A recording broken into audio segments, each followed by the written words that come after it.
the management meeting for July 28th, 2021 to order. The Metropolitan Council has determined it's not practical or prudent to conduct in-person meetings in response to the COVID-19 pandemic. Accordingly, committee members will participate in this meeting via telephone or other electronic means, and the meeting will be conducted under Minnesota statute section 13D.021 at the date and time stated above.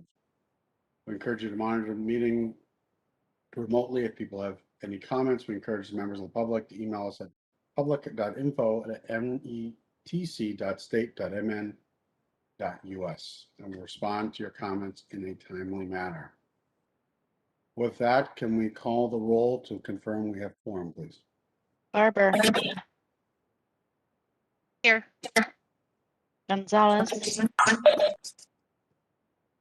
Johnson. Here. Lee. Here. Lilligren. Muse. Here. Ferguson. Here. Thank you. Thank you. We have quorum. Are there any adjustments to the agenda that we've posted?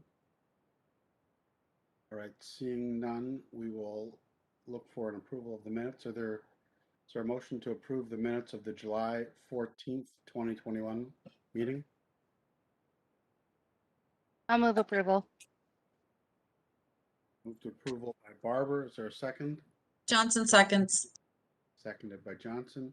Any discussion? All right, seeing none, can we call the roll? Barber.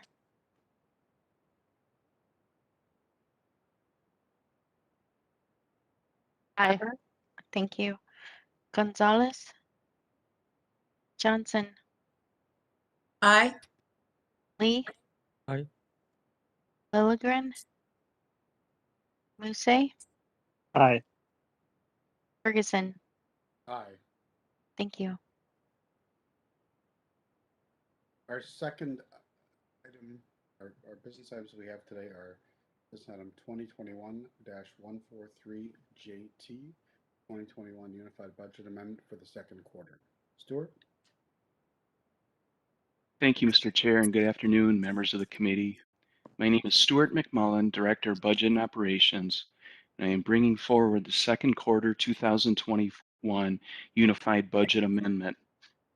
With me and available to answer questions are Heather Augustin-Hebner, Ned Smith, and Ed Petrie, Finance Directors for CD and MTS, Environmental Services, and Metro Transit, respectively.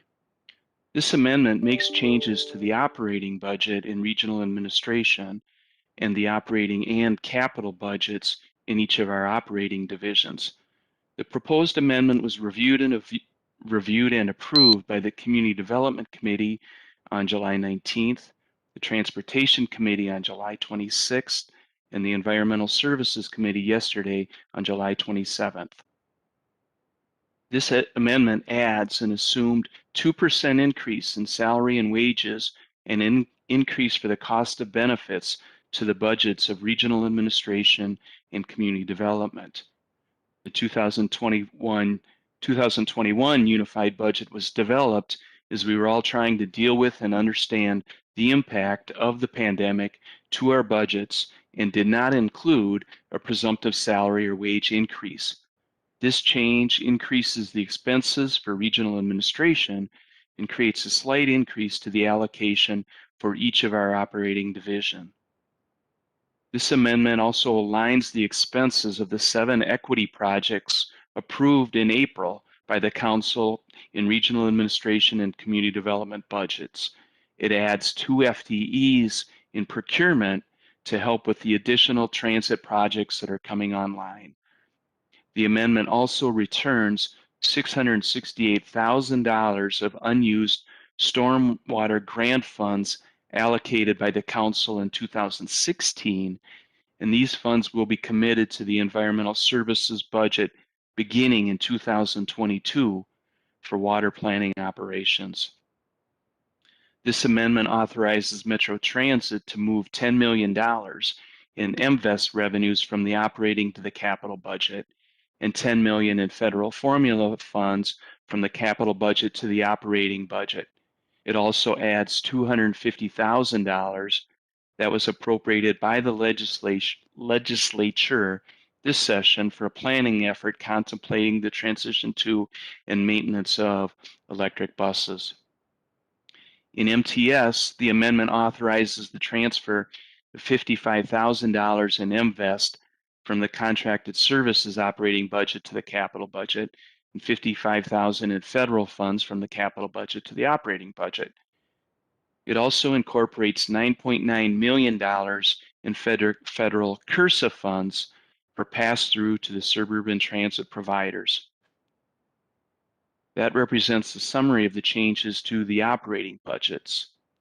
In the community development capital budget, the amendment closes 18 projects and reallocates funding within 23 projects in the ACP.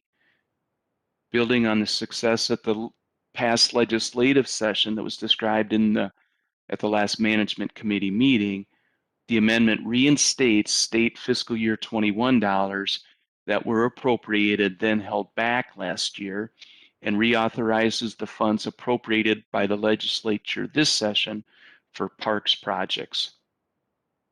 In the transportation capital budget, the amendment closes 7 projects in the transit ACP and adds or reallocates funds among 36 projects in the CIP.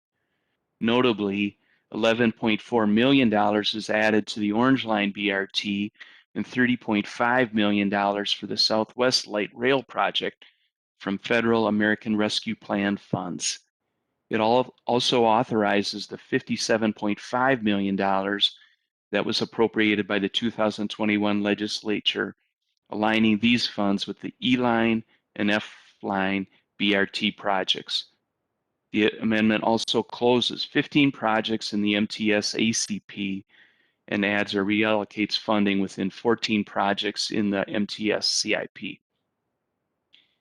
In the environmental services capital budget, the amendment reallocates equal amounts of funding among 4 projects in the ES CIP, but does not change the dollar amount in the ES ACP or 6-year capital program.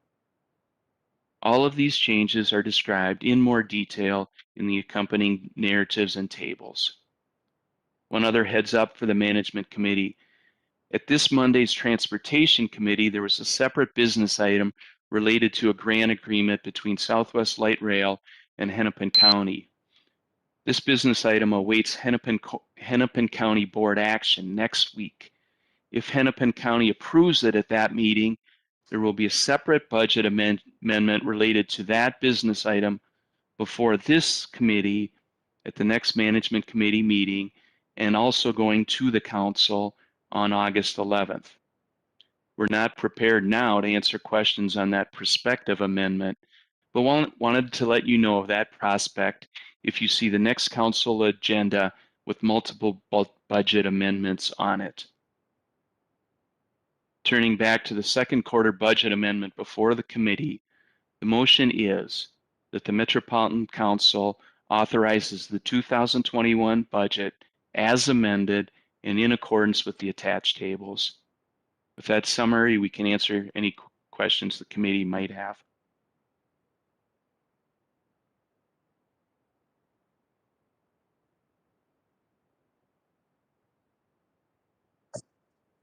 Mr. Chair, just point of order, I guess. We cannot hear you. Can anyone else, or was it just me? Is that better? Yes. Perfect. Okay, better. Any questions?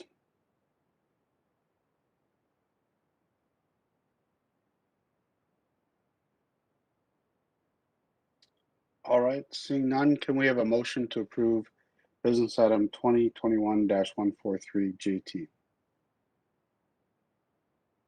Moved by Barber. Is there a second? Second by Lee. Moved by Barber, seconded by Lee. Any other discussion? All right, seeing none, can we call the roll, please? Barber. Aye. Johnson. Aye. Lee. Aye. Musse. Aye. Ferguson. Aye. Thank you. Thank you. The motion carries. Our second business item that we have is 2021-193, Occupational Health, Medical, Drug, Alcohol Collections Lab, and TPA Services. Deborah? Good afternoon, Mr. Chair and committee members. I am Deborah Aebi, and my role in Human Resources is to oversee the Occupational Health and Employee Resource Center units.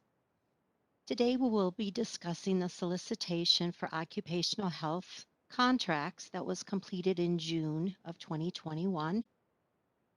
With me today will be Jody Jacoby, Director of Procurement, and Elaine Ogilvie, Supervisor of Equal Opportunity.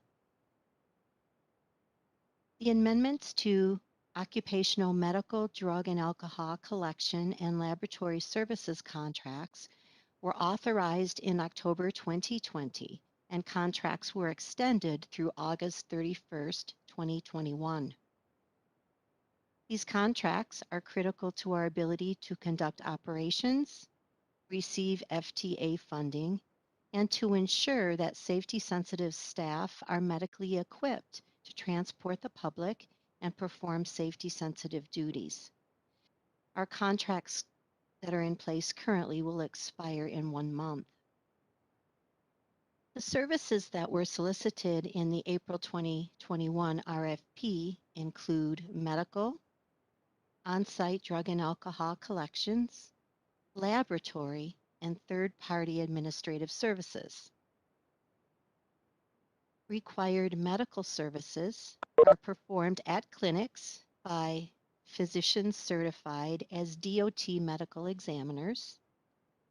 These medical examiners certify that our CDL or our commercial driver's license holders, as well as non-DOT staff, are safe to perform their jobs. Some of the required medical services include DOT physicals, fit for duty, pre-employment, and DOT recertification exams.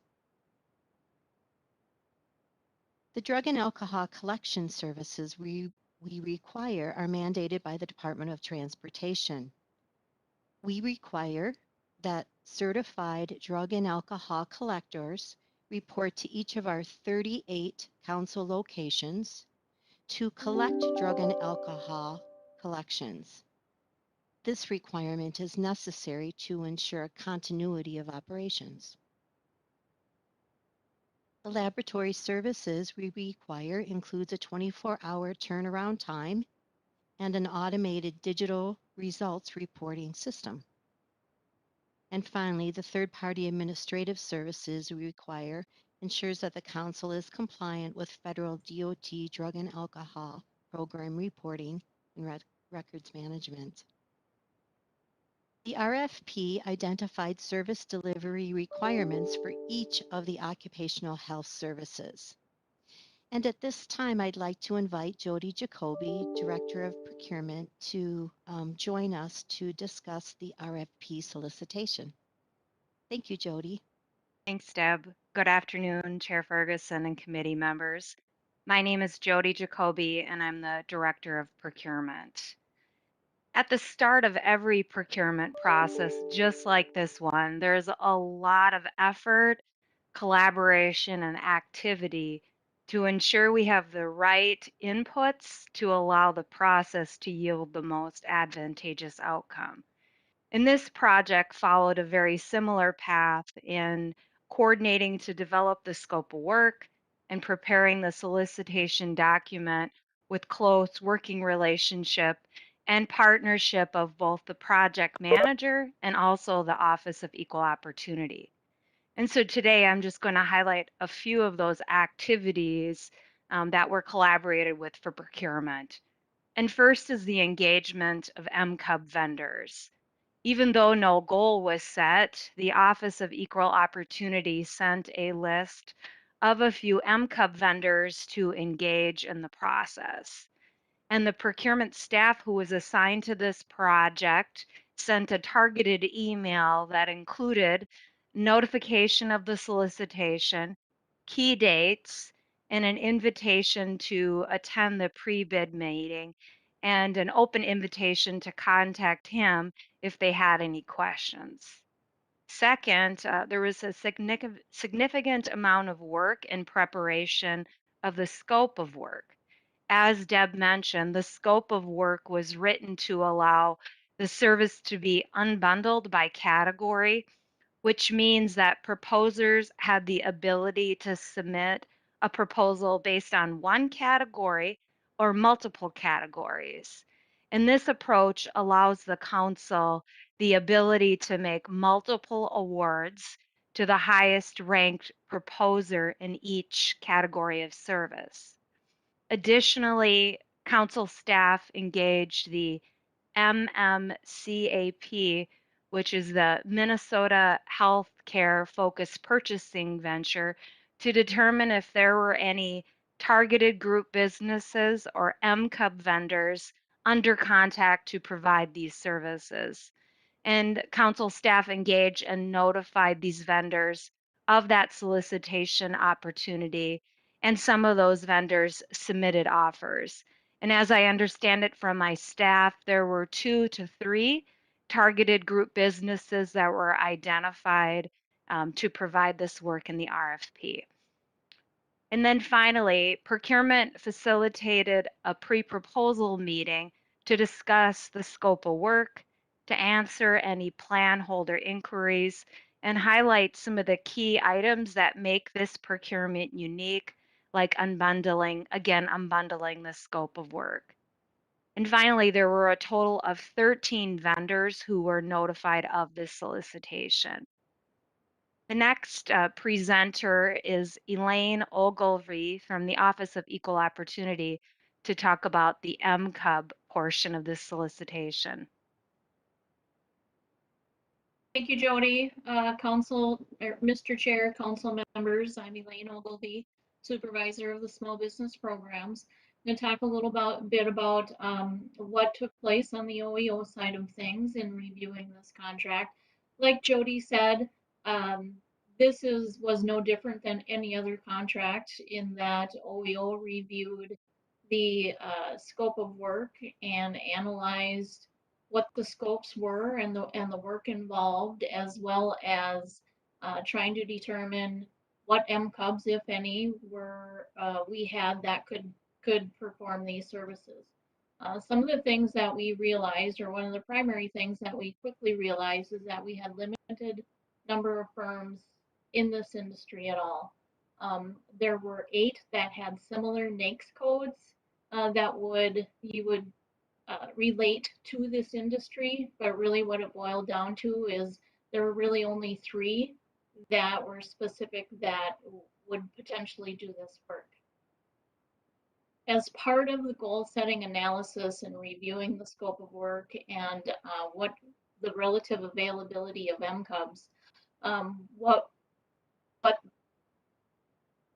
after this analysis, basically what it boiled down to was that the relative availability of M-Cubs for this work was less than 1%. It was not sufficient to set a goal that would achieve successful results. So we had several conversations, like Jody mentioned, in collaboration with the project manager at the time that we received the information with the SIM, and actually several weeks worth of conversations between myself, the small business specialist, and procurement and HR in regards to how we can look at this and achieve the best results that we could for M-Cubs. In further discussions with those individuals, it was decided that separating out these services provided the individual M-Cubs the opportunity to directly compete for this work themselves and directly submit a proposal that would ultimately yield a more successful result than the approach of setting a goal.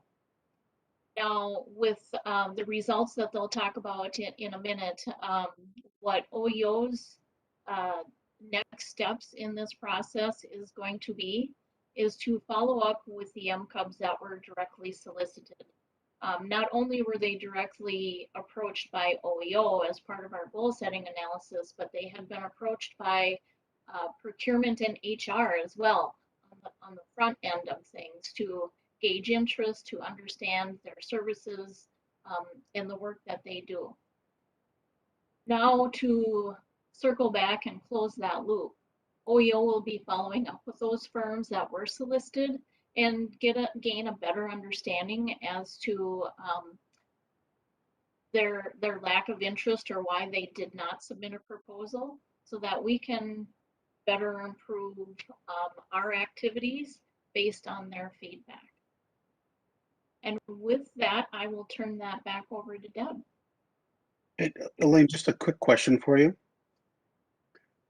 How many, when you did the availability analysis, how many majority-owned firms did you discover in the availability? And how many minority-owned firms did you discover were available?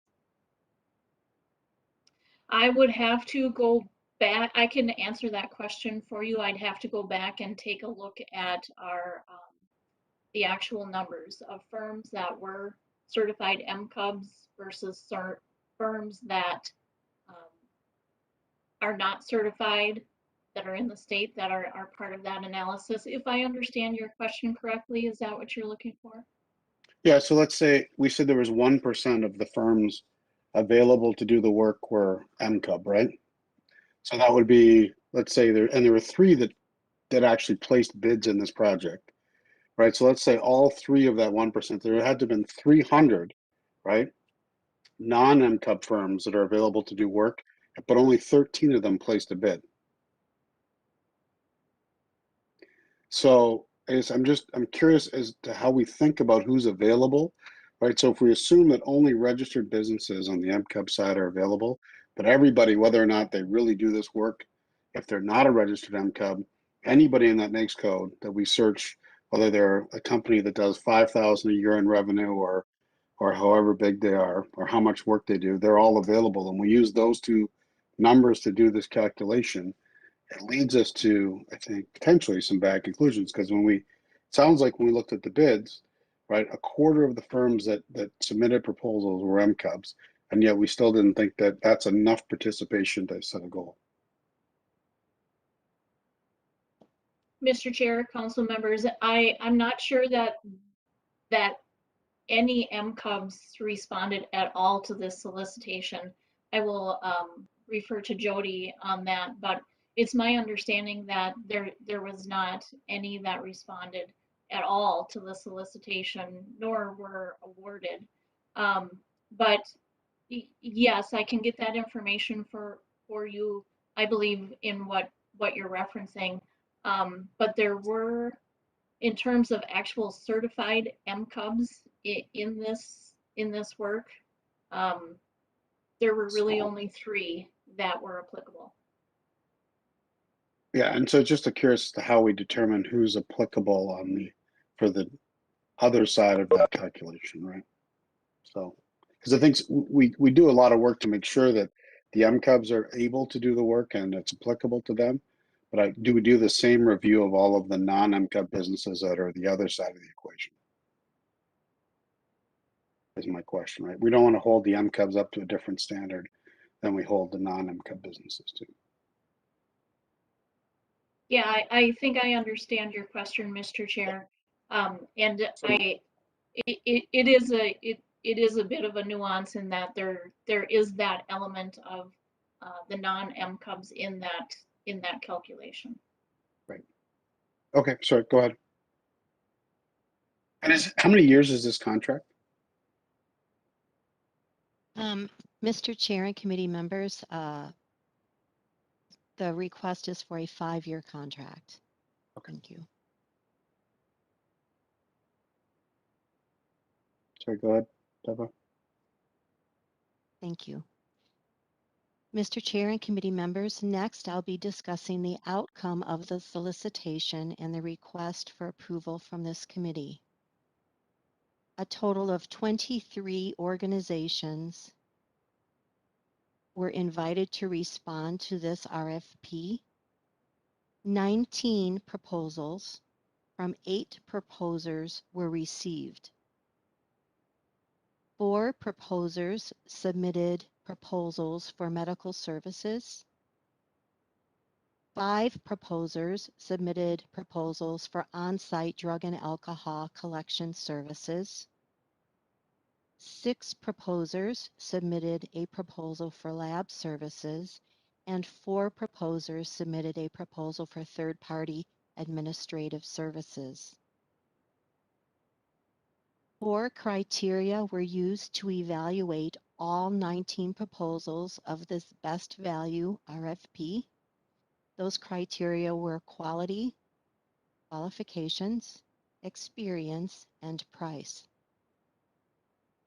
The evaluation committee for this RFP met 3 times to discuss the merits of the proposals. The highest ranked proposals were identified and a best and final offer was sent to those proposers. The BAFO, or best and final offer results, resulted in tangible results, including lower pricing for the 2 highest volume services, which are medical services and on-site drug and alcohol collections. Panel members recommend a contract with Minnesota Occupational Health for medical, drug and alcohol collection and laboratory services based on proposer qualifications, quality of current service, including speed, efficiency, and consistency, and the ability to meet future needs of the council. Panel members recommend a contract with CMS Medical Services to provide drug and alcohol compliance reporting, records management, and program consultation based on proposer qualifications and ability to meet current needs of the council.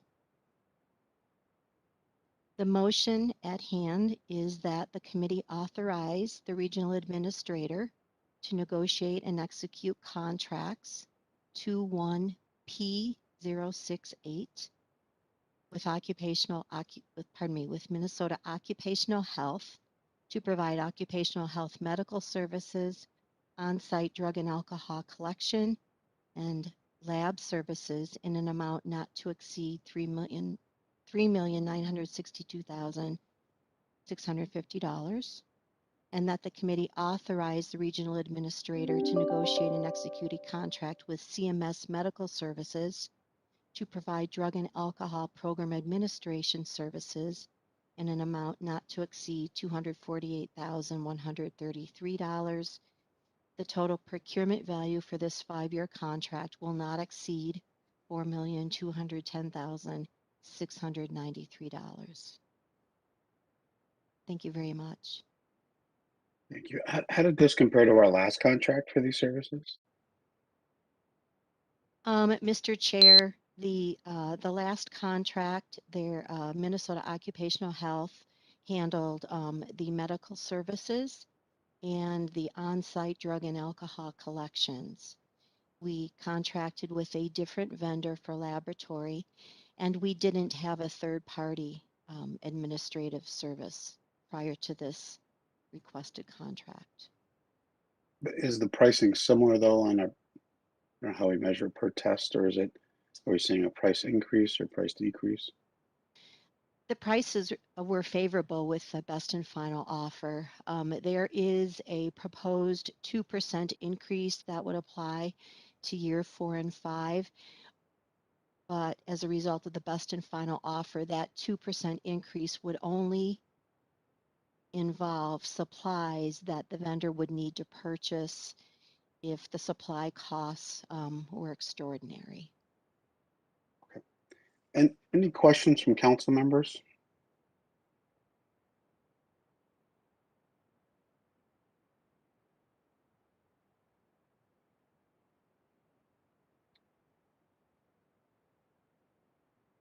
Okay, so we want to just have a quick conversation just on the M-Cub side of these contracts, which is related to this one, but goes beyond, I think, this particular contract and just sort of the thinking. So, one of the creative things that procurement was trying to do with this contract is to split it up so we could create opportunities for more people to be able to bid on it and not have it be quite as large, which is, I think, a good process for us as we go forward. I think one of the other things that, just as we think about this, is just how to share that the information on the analysis of why we didn't set a goal and actually have that as part of the business item, so that we know what that analysis looks like and really make sure that we're not missing something in that analysis, because we have in some of the contracts there are people that appear to be able to do the work, but somehow they're not bidding on it. And what we don't know is that because we've written the contract in such a way that it favors certain vendors. It's just the way we've always done it, and so I think without trying to get to that next layer of understanding, when there are people that could bid on things and they choose not to, and many of our contracts that come before various committees in the council, we have that same challenge where there are people, sometimes it's size of the contract, sometimes it's opportunity.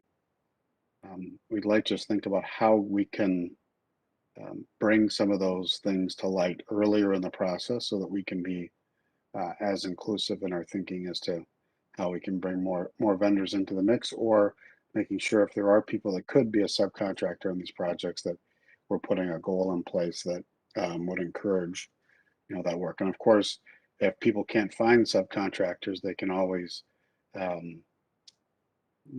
submit their good faith effort and then not have to and not meet the goal and still be awarded the contract as long as they tried to. So because that can happen. People can be too busy to do the work or take on more contracts, and but that's the whole purpose of the good faith effort exemption to meeting a proposed goal on a contract. So I just wanted to put that on the table. Councilmember Lee and I have been, and Councilmember Marcy have been on. We've been through a few of these discussions with the BIPOC working group, and just wanted to see if there's any other thoughts that people have. We'd like to do is sort of review this probably in more detail at our next meeting and see if there's any changes to what we need to, tools that we need to give procurement or OEO, so that we can make sure that we're not somehow we're not quite finding our rhythm to pull people into our contracts when there are people potentially available. In this one, I don't know people in this space, but some other contracts we have, there are people out there that we've seen do work for other agencies, but we're not able to pull them into our contract. So just wanting to understand that, just see if there's any thoughts from committee members as we think about this and think about bringing something forward for conversation at our next meeting. This is Mr. Musa, the chair. I would be interested in knowing why focus would not apply, didn't apply. Sometimes in understanding the core barrier, and underlying, issues may be helpful, and also it may be helpful to, for our in the team to work with the outreach folks to do maybe sometimes many potential small business owners of color don't know this opportunity exists. So maybe connecting the procurement with the outreach as a team, that may close some gap. And in addition to that, also many council members in this council have a deep community ties. If the team, notifies us, we can also spread the word out about it and say, hey, with our network, and that way we may increase the pool of possible, candidates for such opportunities. But this is really a very critical issue. And it's a really important way to close the opportunity gap. And we have to do what we can to really create opportunities.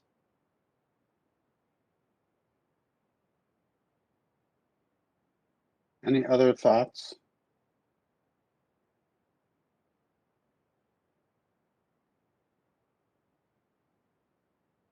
Okay. So sorry. So, Mr. Chair, one of the things that you and I discussed a little bit, and I've had a opportunity to talk to Jody about before the meeting, is the need to see those opportunities sooner. So the example today before you that you're about to vote on is one that we saw in an extension of a contract earlier in the year.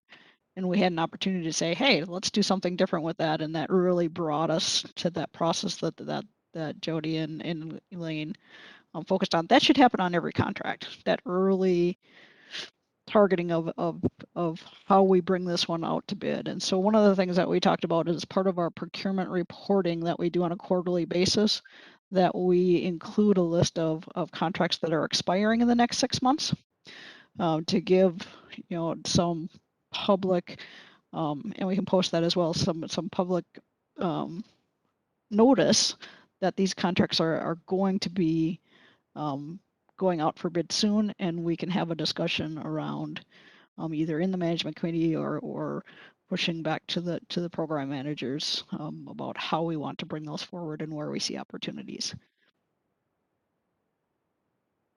Totally, it's about that. That's really clear idea, and it will make a difference. Yeah, and when we sort of, as we do that, we just want to think about how do we share sort of maybe some of the components of those contracts that are coming up, so that if there are businesses either that are unregistered or they haven't updated their M-Cub listing or their DB listing, that if they're able to do work on some of those upcoming contracts, we can make sure that they are properly connected with the OEO office and the contracts procurement group, so that we can, as our business units are thinking about people, we have a much better idea of who's available to do work, and so we can be more accurate in those calculations. Because I think one of the things that I will say that many businesses that I know, and myself included, you tend to upload your stuff, as I did 12 years ago, and I'm not sure I've never ever edited what I uploaded 12 years ago, and obviously our businesses has changed, right? So if people know there are contracts coming that are in their space, it behooves them to do that. Businesses will have to do the work. If they want to win the business, they have to. It's not like we're trying to give people business, but we're wanting to give people opportunity to go out and be successful and win business. So if we allow people to know what's coming, and that's a space they're interested in, then they can go in and make those updates and make the proper connections with our team to make people aware of what services they can offer and how they might be able to be either a subcontractor or a bidder on one of the upcoming contracts. So that was sort of our thought, and we'll bring something forward and talk about this a little bit more at our next meeting, because there are a couple of other policy changes of just incorporating some tools that we have available that hopefully we can get put into place at our next meeting for Jody and her team to be able to use and leverage. So any other, and I'll just say one other part of that is in RFPs, the ability to, other agencies have done this, and we have done it a few times, but the ability for us to include a qualitative review of people's just general, how they engage from an equity perspective. Either it could be internal, it could be external, and that could be just part of the evaluation criteria and process. It's not you must do X or Y to be successful, but it's something that it is a factor in our decision. So if we have for example, if we have an organization that does a phenomenal job, or a national leader in equity, and they're 1% higher than somebody that has done nothing in equity and has equity complaints against them, then we would have the option, let's say, of spending 1% more to get, or a certain factor to be able to get a company that has been very diligent and successful. It doesn't matter. It's not a question about who owns the business or who runs the business or anything else. It's really just a question of what people are doing within their organization, and we can make that assessment. So we've done it a couple of times, and other agencies are using that as a tool to encourage companies to think more deeply about how they treat their employees and equity more broadly in their business. So that would be one other piece that another level we might be able to bring to bear. So any other conversation on how we went through this process, and just thoughts that we should make sure we include for our next meeting? Mr. Chair, this is Councilmember Musa. So generally speaking, I just would like to really underscore that into our procurement team that many and then also of POC, small businesses are generally operating from a huge position of disadvantage. So understanding that, and it's really key, element, and knowing that they have, so many barriers to jump and to clear.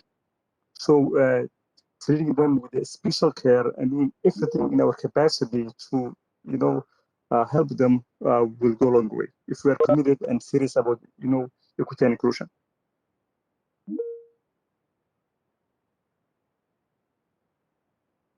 Thank you. All right, any other comments? Seeing none, can we get a motion to approve? Mr. Chair, business item? this is General Counsel Ann Bloodhart. Sorry to jump in here. It looks like Jody had a comment in the chat that I don't believe I heard out loud, and that was to answer your question. No M-Cub vendor submitted a proposal. I just wanted to make sure that was spoken for the meeting. Sorry to interrupt. Thank you. Is there a motion to approve business item 2021-193?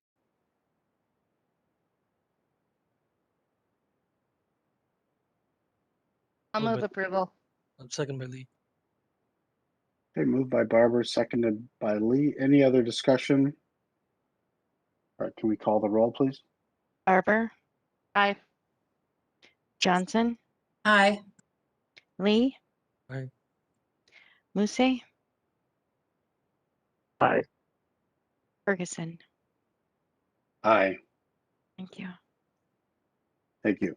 Our next business item is 2021-196, labor agreement, law enforcement labor services. Marcy? Good afternoon, Mr. Chair and committee members. We have reached a ratified agreement with a law enforcement labor services. Our supervisors and sergeants represents approximately 38 members, 38 employees in the bargaining unit. Their contract expired on December 31st, 2020. We have a new labor agreement ratified on the 14th by the union. It is a 2-year agreement with wage increases of 2% in year 1 and 2% in year 2. There are also some minor changes in language related to overtime assignment and the bidding process.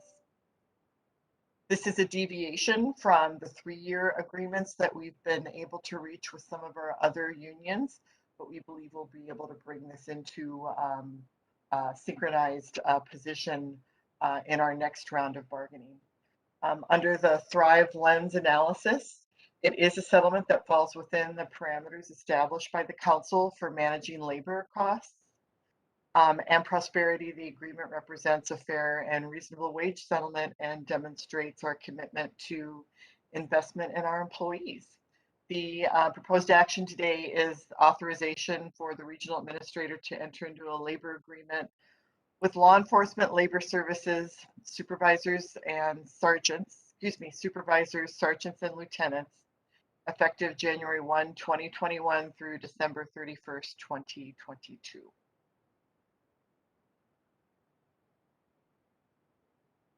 Thank you. Is there any discussion or questions for the presenter? All right, seeing none, can we get a motion to approve business item 2021-196, please? Johnson moves. Moved by Johnson, Second by Barber. seconded by Barber. Any other discussion? All right, seeing none, can we call the roll, please? Barber. Aye. Johnson. Aye. Lee. Musse. Aye. Ferguson. Aye. Thank you. Thank you. The motion carries. That's all we have for business items for today. So we have one informational item, that is the 2022 operational budget, levies and administrative general fund and levies presentation. Marie? Good afternoon, Mr. Chair and committee members. I am Marie Henderson, the Deputy CFO, and today we'll be talking about the proposed operating budget for Regional Administration and General Fund and the levy. We can go ahead to the next slide. As you know, we have many steps in the budget cycle, and we have two statutory deadlines that are highlighted in red in our budget development timeline. The levy adoption on August 25th is the upper limit. After September 1st, the council can lower, but it cannot raise the total levy amount. And metro area counties consider our levy amount when establishing their own budgets and tax levies and mail the truth in taxation notifications to property owners showing the proposed amount of property taxes from all taxing jurisdictions. On August 25th will also be the adoption of the preliminary budget. So we're reviewing the general fund today and the levy, and as the other committees have been reviewing their budget proposals for the 2022 year, at the August 11th council meeting, you will see the operating budget in its full cloth. So on the next slide, if you remember on June 23rd, I reviewed with you the levy strategy for each of these line items of the non-debt and debt portions of the property tax levy. Just a really quick refresher today that our non-debt levy service limits increase each year in accordance with the measurement of the government inflation called the implicit rate deflator. Over the past 10 years, the average increase has been 2%, although we have seen years that were less than 1%. The rate this year is 2.73%, and this amount is used to maximize our general purpose levy and livable communities demonstration account. The debt service portion of the levy is not limited by this inflation rate, but for transit and parks are effectively limited by statutory authority granted to us to issue debt. By maximizing our general purpose levy, this is the most flexible dollars, keeping statutory requirements and the direction to keep our overall levy at a 2%. The levy proposed is $90.5 million, which will be formally asked for adoption at the council meeting on August 25th. On the next slide, I'd like to spend a little bit time on the general purpose levy of the 16.58 million.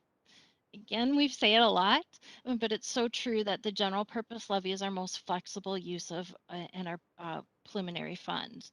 Per statute, $1 million of the general purpose levy is transferred to the local housing initiative account each year.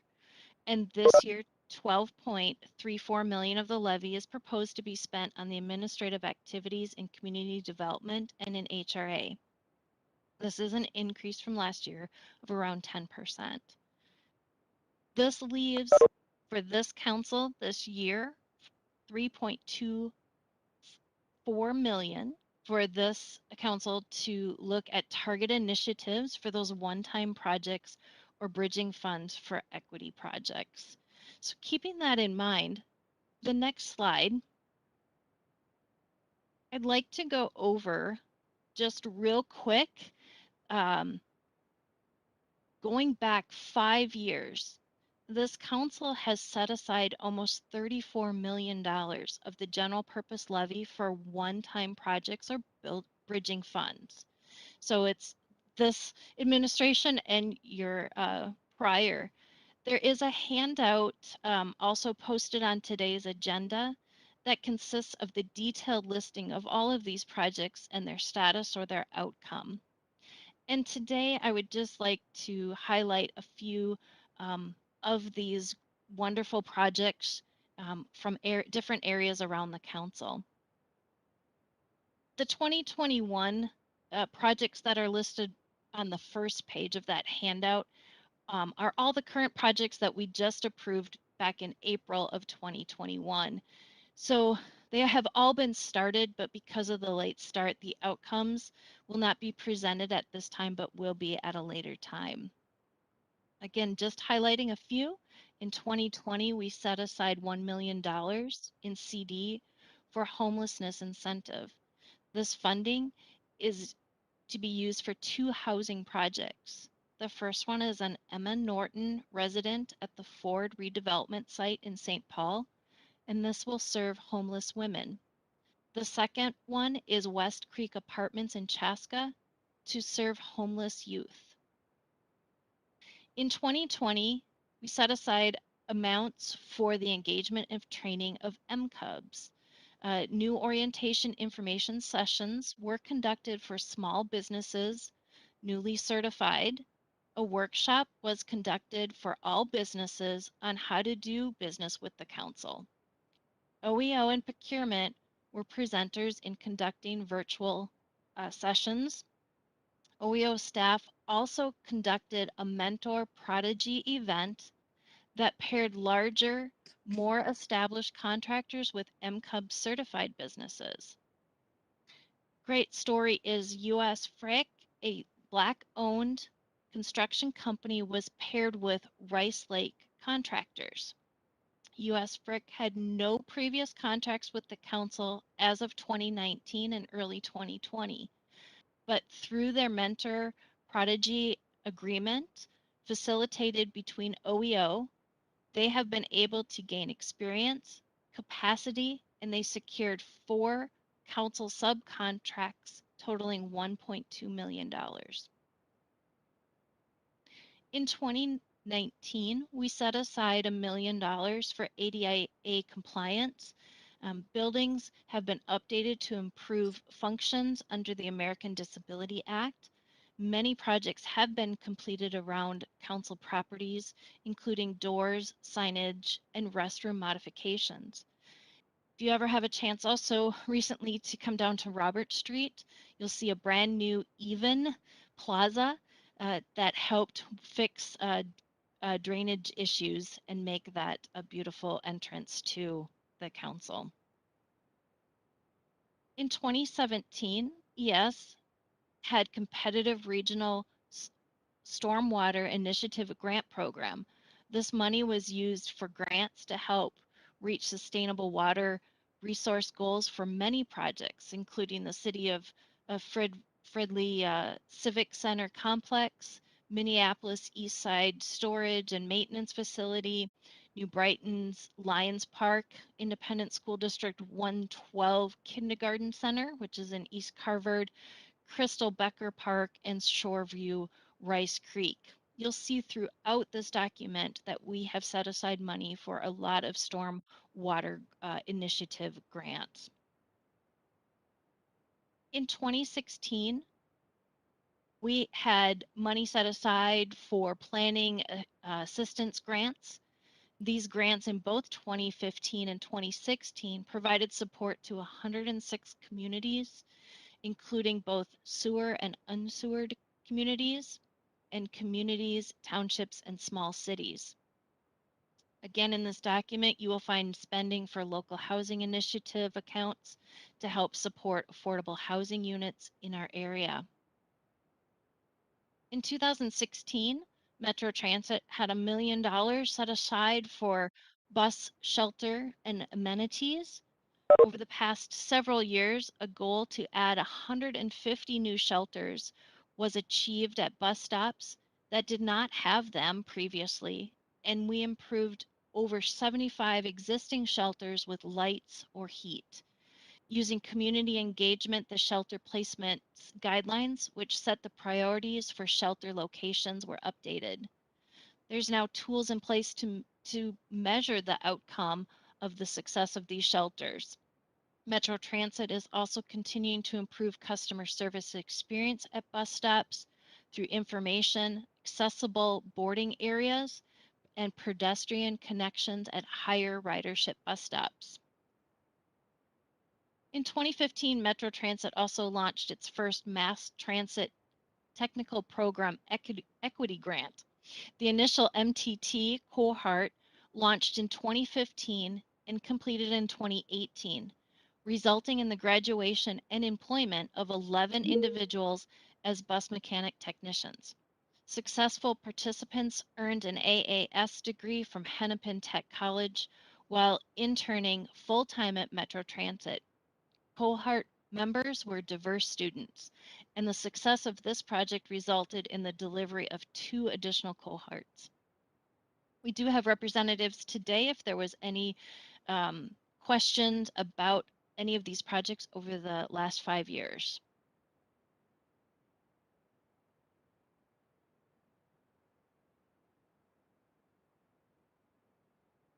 Okay, we can go on to the next slide, which is the general fund operations.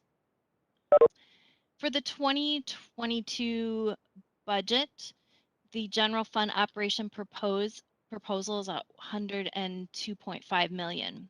The funding sources for the general purpose levy, allocations to the divisions, and other, which is mostly interest. The pie on the left, you'll see that the uses are by department. This includes regional administration costs, community development, the statutory transfer, and targeted initiatives for equity items for one-time funding to be determined by this council. The pie chart on the right, you can see uses by category. The largest category is salaries and benefits at 53%, followed by contracted services at almost 30%. And the next slide is the general fund unassigned operating reserve. When looking at the unassigned operating reserve for the general fund, the target fund balance is 10% per our policy, which is 9.6 million proposal in 2022, and the proposed budget then ending with a balance of 12.4 million. And that, Mr. Chair, that's what I have today and open for any questions. Are there any questions from council members?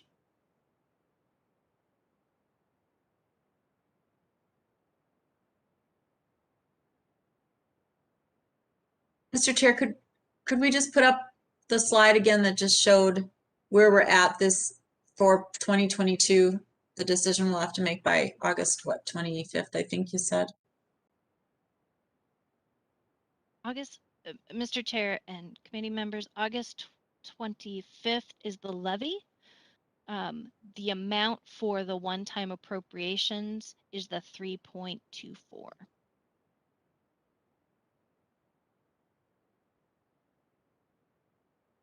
So, Mr. Chair and committee members, our statutory deadline of September 1st, so that second meeting in August is when we ask you to adopt a preliminary budget and to set the maximum levy for the council. As Marie said, the other thing that we'd be asking the management committee to take a look at is targeted initiatives. 3.24 million is available for the council to target to initiatives in your that kind of fit in your strategic plan. Equity was the focus of the last year. Certainly is an area that we could continue to target funds at. Climate is another area that the chair has suggested might be purposeful for us this year. One of the things that I would recommend is we've got in this last year we targeted some projects that were multi-year projects. It might be useful in this year to try to find some very shovel-ready projects that can be completed through the end of this governor's first term. Mr. Chair, Councilor Johnson. follow up on that? Thank you, Mary. Appreciate that a lot. Could we, is housing something again that we could use for some of the targeted initiative money? Mr. Chair and committee members, really, I think that's the discussion that you need to have as a group, where you'd like to target those funds and where they can be of most use. We do not need to decide that before we adopt a preliminary budget, but I really would like us to get to some decisions on that by the time we adopt a final budget, so that we're giving our staff more time to get things in place and get those funds spent. Mr. Chair, a follow up if I could, just on this a little bit yet. So yeah, thanks, Mary. I just didn't hear it coming. I heard climate and I heard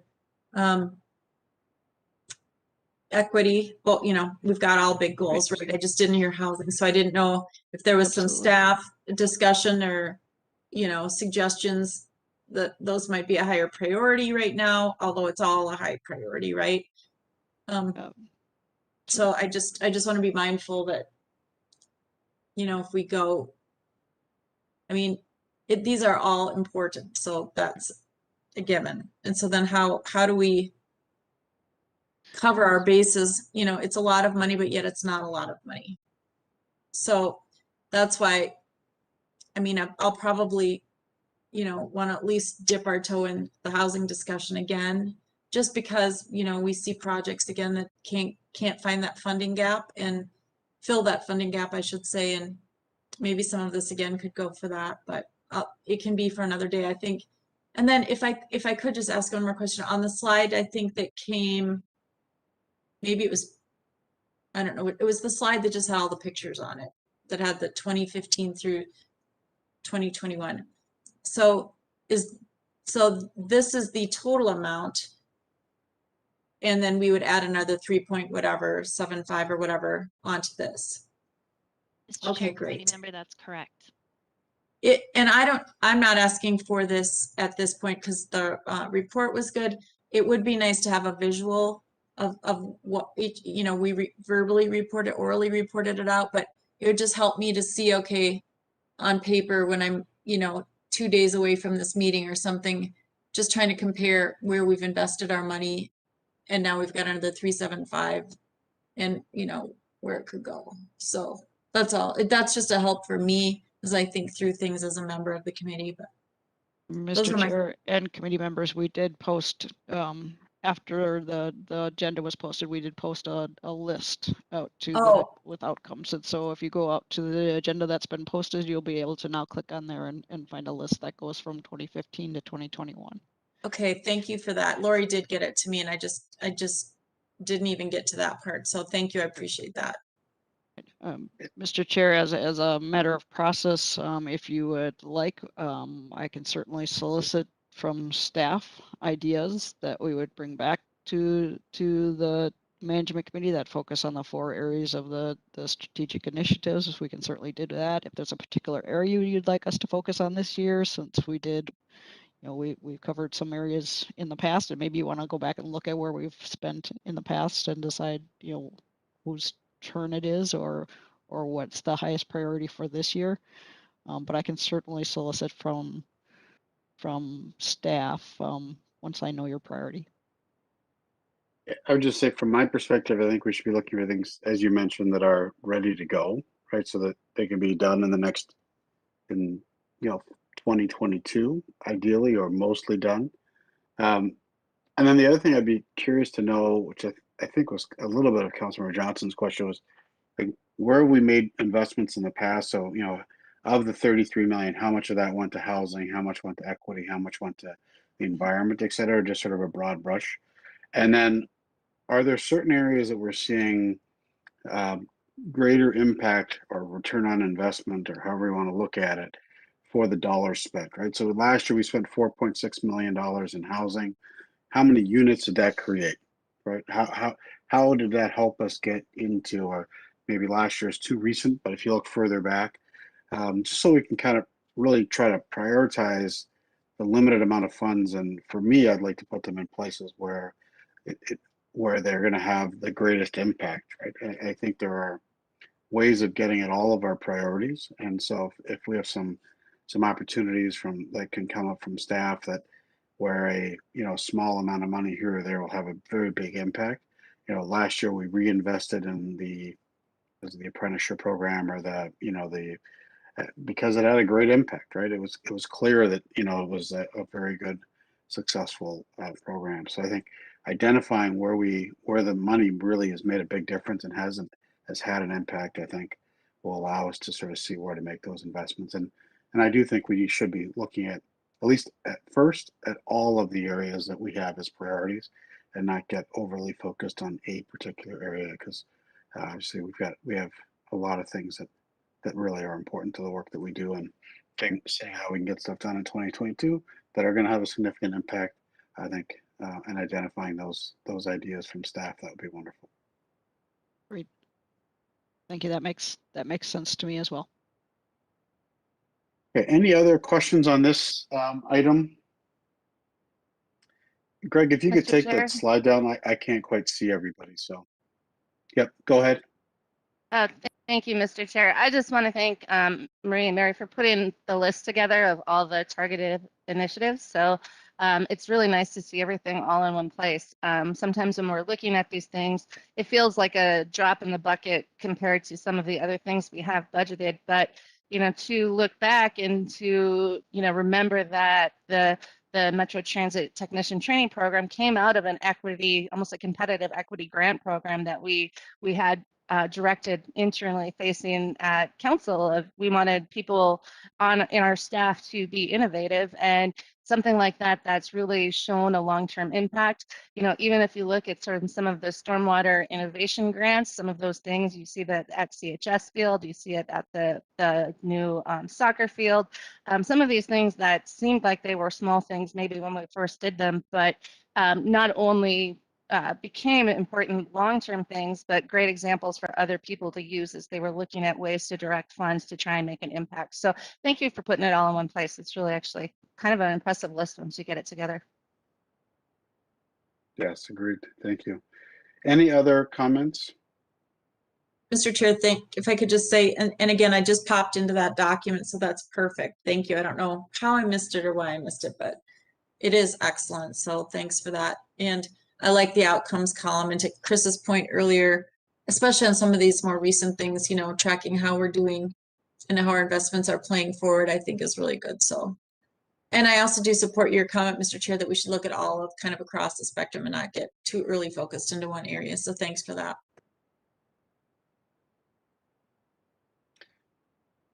All right, does somebody, any other comments on this information? Councilor Barber, do you still have a question, or is that your other question? Okay. Does somebody have a motion for me?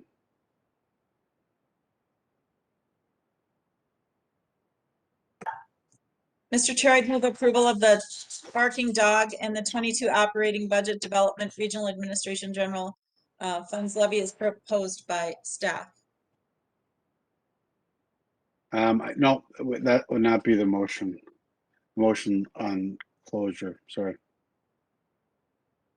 Mr. Chair, I'm sorry. It was an informational item, so sorry about that. I'll read this, but every time I click on my audio button, it beeps and it sets off an alarm for my dogs. So I'll be quick. Mr. Chair, I move to close this meeting under section 113D.03 subdivision 1 of the Minnesota open meeting law, so we can consider a confidential setting, labor developments, and negotiations related to labor strategies. Is there a second?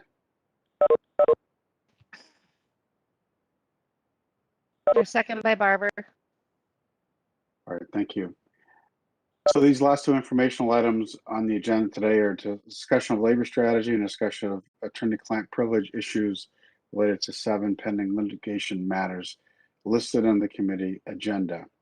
As a public body by majority vote, we may hold a closed meeting under provisions of section 13D-03 subdivision 1B of the Minnesota open meeting law to have discussions during this portion, meaning this closed portion of the meeting, must be confined to labor negotiation developments and or discussion or review of labor proposals, and of closed meeting on contracts or other, of legal matters of attorney-client privilege. Is there any other discussion? All right, seeing none, can we have a vote to close the meeting? A roll call, please. Barber. Aye. Johnson.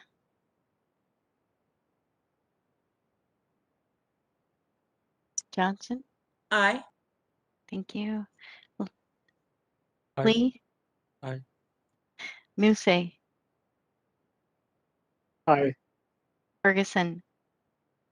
Aye. Thank you. Is the general counsel, can we do both of these motions now, or do we have to come back into session to close them again for our discussion of attorney-client work. Mr. Chair, I think you could do the second motion now and then just indicate to the public that we won't be returning from the closed labor strategy meeting, but we'll be continuing right into the discussion of attorney-client privilege matters and then closing the meeting. Okay. So could we have the second motion, please?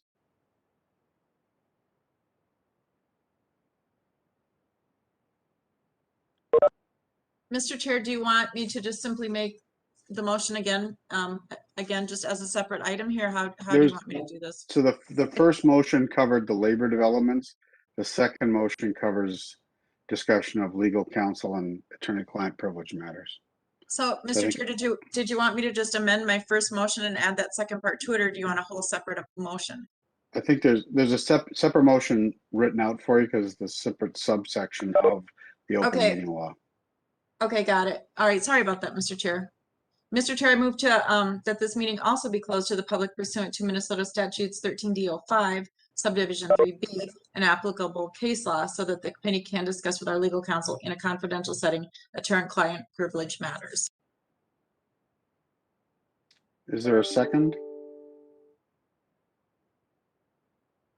Second by Barbara. Seconded by Barbara.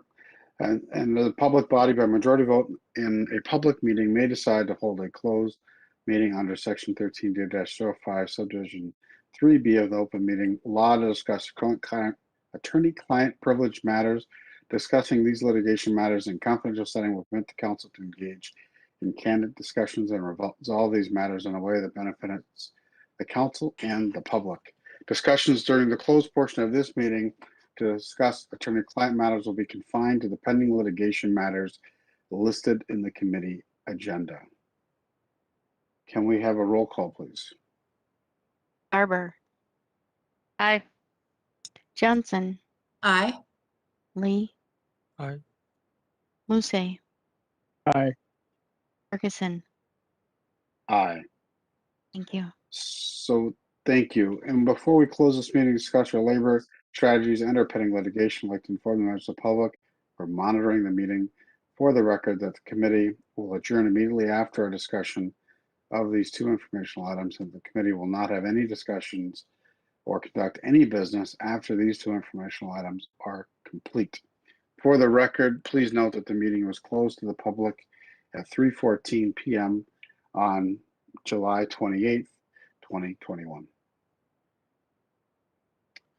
And then I think the question is, do we have the right people in the room?